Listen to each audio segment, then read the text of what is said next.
Good day all, welcome back to South Africa, and this is South African Prepper.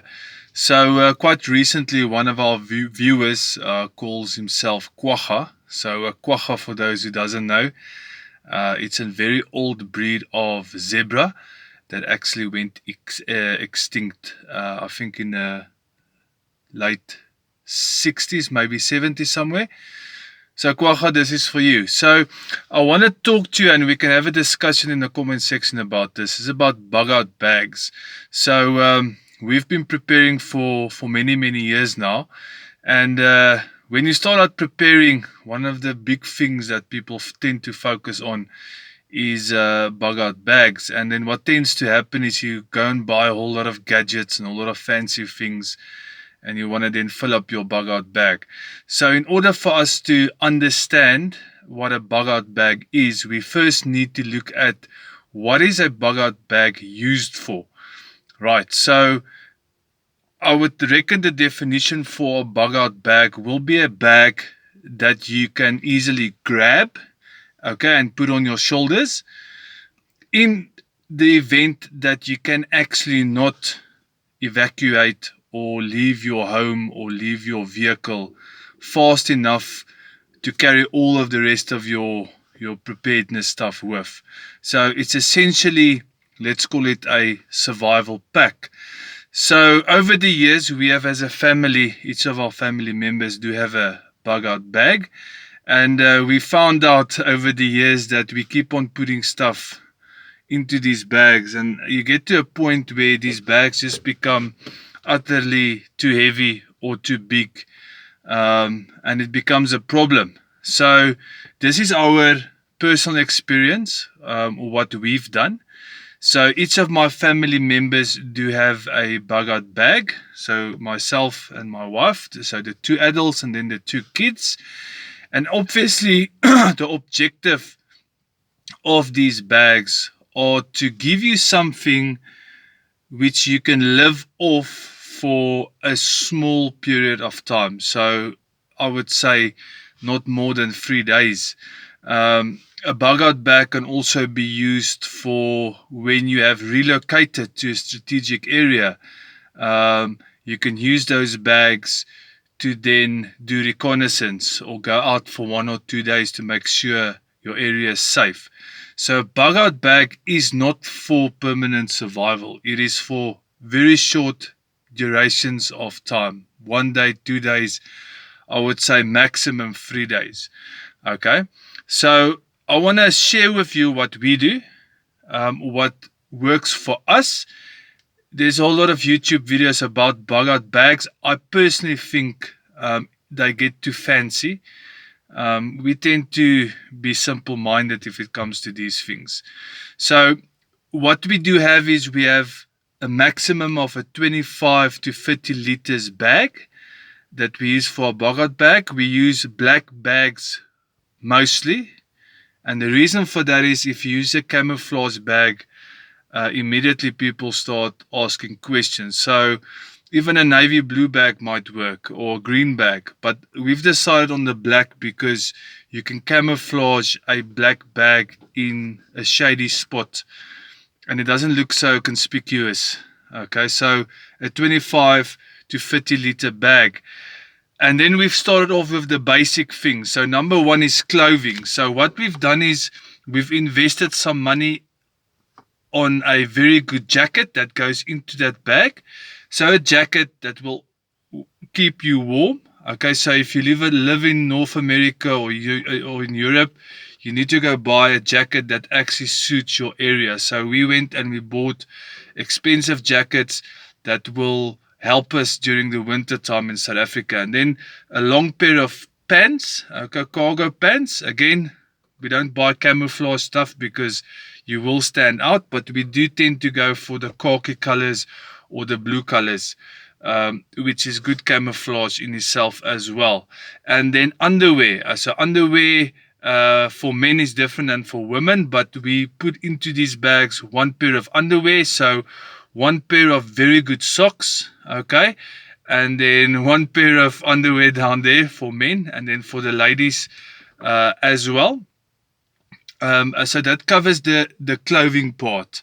What we then do is we buy those small ponchos for when it rains. Now, South Africa, we do get a lot of rain, but not so much. So we've got a little poncho. And then for me, the most important is we normally go buy one MRE pack per bug out bag. So there's different types of MREs that you can find, but I'm quite a big man, so in order for me to sustain myself for 2 days, I went and I looked for something like a 4,000 calorie MRE bag, and that normally will last me for at least 2 days if I'm active in the field walking. Okay, and then very important for me is a medical aid bag, specifically ones for gunshot wounds. With that, we then have 1 or 2 very good lighters. We normally spend some good money on good lighters. To have 4 or 5 different ways to make a fire for me is absolutely ridiculous. Okay, so what we do is we buy the big lighters, and then we buy a packet of matches, and we vacuum seal it, and we chuck it into the bug out bag. And then a fixed blade knife. So all of our bags have got some kind of a knife in. Now, I normally carry a Leatherman with me always. It's a normal thing. So if you can spend the money on this for your bug out bags, good on you. But this is my everyday carry. Nothing abnormal about that. So make sure that you've got a good knife in there as well. And then the last thing that we include into these bug out bags are some kind of sheeting or tarp. Now in South Africa, you can buy this at any outdoor place. We normally buy a 3 meters by 3 meters tarp. And the tarp will help you with the rain. It can possibly help you with the cold as well. And now you're going to scream and shout, yeah, but what are you going to sleep in? Okay, our bags, specifically our bug out bags, do not have sleeping bags in them. And the reason for this is an emergency bag. It is for when something really goes wrong.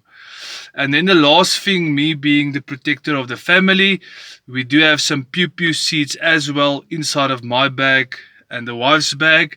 So this is extra in case we need to pew-pew a little bit more than we have to protect ourselves. So in South Africa, it's fairly difficult to keep these bags in your car, specifically for the reason that they do break in and they will steal your bag. So in South Africa, as a rule, I don't carry my bags in my vehicle. It's unfortunate. But you do take a risk of it being stolen out of your car, or maybe your whole car being stolen in South Africa for that matter. So we keep our bags centrally inside of our house. It is mainly for the reason if we have to leave quite fast, then at least we have 1 or 2 days of survival things. And then the last thing I actually forgot about this, we also keep empty containers inside of these bags and some of those water purifying pills. So very simple, very basic. Okay, and the reason why we do this is because we've got a separate set of equipment that we have in crates, and that is our, let's call it, self-defense gear. Okay, so on the self-defense gear, we've got our plate carriers. Okay, we've got our proper set of pants, and on the plate carriers, we've got various things. We've got the pew-pew seats, we've got the communication, we've got the water bladder on the back. On the side here, we've got the side pew-pew, and then the big pew-pew. And then on the left leg, we have got some provisions, some food, some snack bars, and some MREs on our person that will last us at least 2 days. And this is the reason you have to categorize what you want to use your bug out bag for. A bug out bag's main purpose is I'm in trouble, I need to grab something, and I need to go. Okay, that's what a bug out bag is for. And I've seen bug out bags that weigh 40, 50, 60 kilograms. Now, my friend, if you're not fit and active like we are every single day, you are not going to run away with a 40, 50 kilogram bag to try and save your life. That is, all of these fancy gadgets and things just adds up to the weight. You need a couple of things. You need to stay warm and dry, okay? You need to be able to drink water, and you need to be able to eat something, okay? That is called survival, okay? Trying to fit half of your house inside of your bug out bag will just not work, okay? So a quick recap on our personal bug out bags. It is a full set of clothing and underwear, okay? We have got some food for at least 2 to 3 days. Okay, we've got empty containers for water, and then purifying tablets for cleaning the water, and then some kind of a tarp. You can even use plastic sheeting if you'd like, just in case it starts raining, so you can put up something. Okay, so you can just stay out of the rain or maybe even the sun. So very plain and simple, very basic.